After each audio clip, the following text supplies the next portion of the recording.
दूसरों को हंसाए, जो खुद का मजाक बनवाकर दूसरों से तालियां बजवाए, तब जाकर एक बेहतर कॉमेडियन कहलाए। हम बात करने जा रहे हैं हिंदी सिनेमा के उस सितारे की जिसने कॉमेडी को असल मायने में सही मुकाम पर पहुंचाया। जी हाँ, उनका नाम है बदरुद्दीन जमालुद्दीन काजी। अब आप ये सोच रहे होंगे कि ये जनाब बदरुद्दीन जमालुद्दीन काजी कौन है। जी हाँ, ये वही जनाब हैं जिन्हें हम जॉनी वॉकर के नाम से जानते हैं, जिनका गाना आज भी हम बिना गुनगुनाए नहीं रह पाते जब भी हम सर में मालिश करते।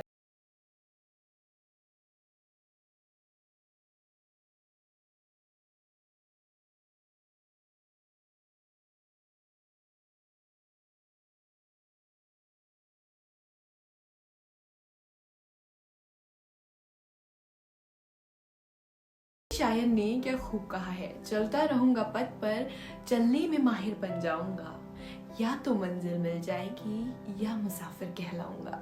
ये शायरी शायद जॉनी वॉकर की लाइफ पर परफेक्टली सूट करती है। आइए जानते हैं बदरुद्दीन जमालुद्दीन काजी का जॉनी वॉकर बनने का सफर।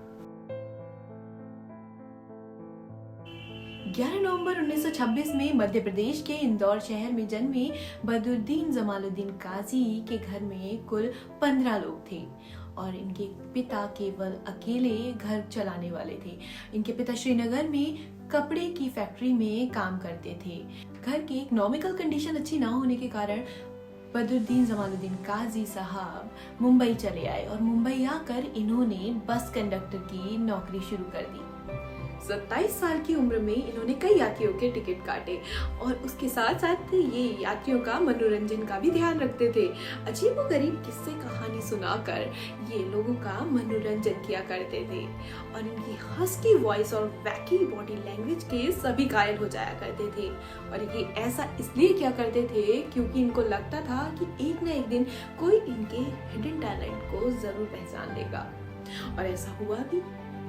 एक दिन जाने माने अभिनेता बलराज साहनी, जो कि उस समय गुरुदत्त साहब के लिए बाजी फिल्म की स्क्रिप्टिंग कर रहे थे, उन्होंने इन्हें देखा। उसी बस में सवार थे। बस की सबसे पीछे वाली सीट पर बैठकर वो काजी साहब की अदाकारी को देखते रहे और फिर क्या था, काजी साहब की वैकी बॉडी लैंग्वेज के घायल हो गए और उन्होंने उनको एक सजेशन दिया कि क्यों ना आप गुरुदत्त साहब के साथ अपने करियर की शुरुआत करें। और फिर क्या था, काजी साहब को लेकर गुरुदत्त साहब के पास पहुंचे। सेट पर जाने के बाद गुरुदत्त साहब ने उनसे शराबी की एक्टिंग करने के लिए कहा। काजी साहब ने तो तुरंत झट से हाँ कर दी क्योंकि वो तो चाहते ही यही थे और उनको लगता था कि वो बॉर्न आर्टिस्ट है।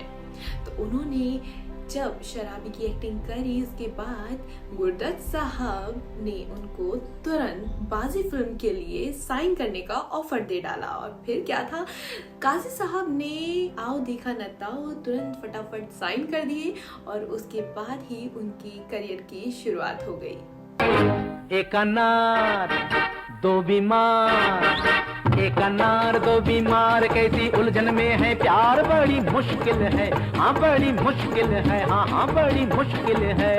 1951 में आई बाजी फिल्म में काम करने के बाद बदरुद्दीन ने कभी पीछे मुड़कर नहीं देखा।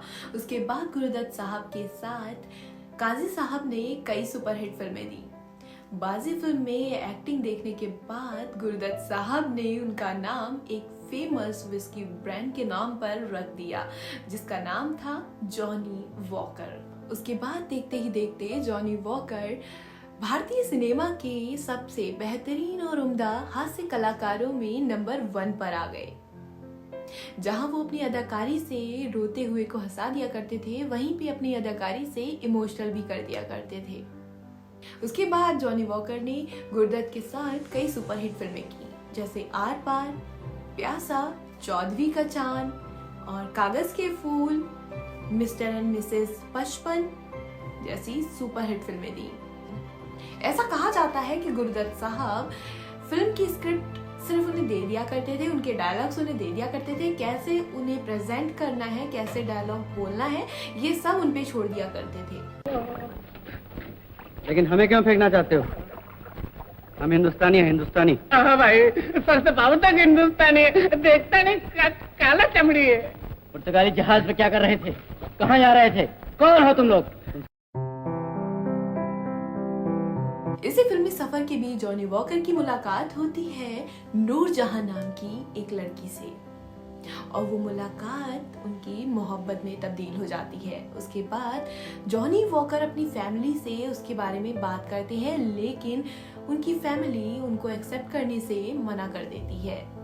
फिर क्या था, जॉनी वॉकर फिर भी अपनी फैमिली के अगेंस्ट जाकर उस लड़की से शादी करती हैं और जिस सेट पर उन दोनों की मुलाकात हुई थी उस फिल्म का नाम है आर पार और इस फिल्म में उन दोनों के ऊपर एक खूबसूरत सा गीत भी फिल्माया गया था। मैं ना प्यार करूंगी, मैं ना प्यार करूंगी कभी किसी से दोबारा बलम तोबा तोबा। अरे वाह वाह वाह वाह ऐसा कैसा होगा, तोबा काहे को करता, तोबा काहे को करता, प्यार से डरता, ऐसा रे सनम कैसा होगा। वॉकर साहब को इनकी बेहतरीन अदाकारी के लिए कई अवार्ड्स भी दिए गए। ताउम्र दर्शकों को अपनी अदाकारी से हंसाने वाले जॉनी वॉकर ने चाची 420 में अपनी आखिरी छाप छोड़ दी। वैसे तो जॉनी वॉकर ने 14 साल पहले ही हिंदी सिनेमा से वनवास ले लिया था, लेकिन उसके बाद उन्होंने चाची 420 जब फिल्म आई जो कि तब्बू और कमल हसन पर फिल्माई गई थी, उसमें उन्होंने अपना एक रोल प्ले किया। उसके बाद उन्होंने हिंदी सिनेमा को अलविदा कह दिया। तो आइए जानते हैं कि उन्होंने आखिर ऐसा क्यों किया। जब उनसे एक इंटरव्यू के दौरान पूछा गया कि आपने हिंदी सिनेमा को अलविदा क्यों कह दिया, तो उन्होंने क्या जवाब दिया।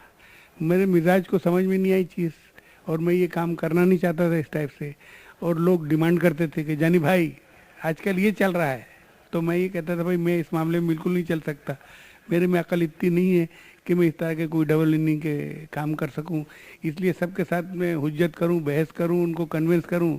उससे बेटर ये है कि बहुत नाम कमा लिया, बहुत फेम कमा ली, बहुत ऊंचे दर्जे पर पहुंच गया, इसकी मुझे ज़रूरत ही नहीं है, तो खामखा क्यों आगे बढ़ूँ और नाम खराब करूँ मेरा अपना। ये तो बात सच है कि जॉनी वॉकर के अभिनय में कभी भी कोई डबल मीनिंग या यूं कहें कि कोई वल्गैरिटी वाले शब्द नहीं होते थे। वो उनकी कॉमेडी में प्योरिटी और क्लियरिटी वाली कॉमेडी होती थी जो कि हर उम्र का दर्शक देख सकता था और एंजॉय कर सकता था, जो कि आजकल शायद कहीं मिस हो गया है। और ताउम्र दर्शकों को अपनी अदाकारी से हंसाने वाले जॉनी वॉकर ने 29 जुलाई 2003 को इस दुनिया को अलविदा कह दिया। उनकी डेथ के बाद उस समय के रहे प्रधानमंत्री अटल बिहारी वाजपेयी जी ने उनके लिए बहुत ही खूबसूरत से कुछ शब्द कहे। जॉनी वॉकर की त्रुटिहीन शैली ने भारतीय सिनेमा में हास्य शैली को एक नया अर्थ दिया।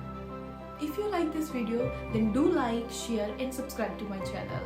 Thank you so much.